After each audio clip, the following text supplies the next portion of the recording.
Para sa lahat ng mga anak, bago mo sumbatan ang iyong nanay at tatay sa kanilang mga kakulangan, sana'y maisip mo muna ang kanilang tunay na kahalagahan. Inay, anong ulam? Inay, ang damit ko nasaan?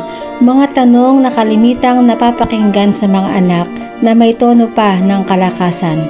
Anak, andyan sa lamesa, kumain ka na. Ala, itlog na naman? Araw-araw na ay itlog ang ating pangulam. Sa halip na pasalamatan ang kanilang nakayanan, sa halip na kumain na lamang kung ano ang dadatnan, nakukuha mo pa anak na ang boses mo'y taasan habang sila'y umiiyak na lamang. Sa kahirapan ng buhay, hindi mo ba naisip na yon ang siyang dahilan? Bakit hindi ka umayon sa takbo ng buhay? Kung gusto mong makatulong, tulungan mo muna ang sarili mo. Simulan mo sa iyong tahanan at ipagpatuloy mo sa iyong kapaligiran. Huwag mong hanapin ang kakulangan ng iyong mga magulang sa kanilang katauhan, sapagkat ginagawa nila ang lahat para lang maging masaya ka sa araw-araw.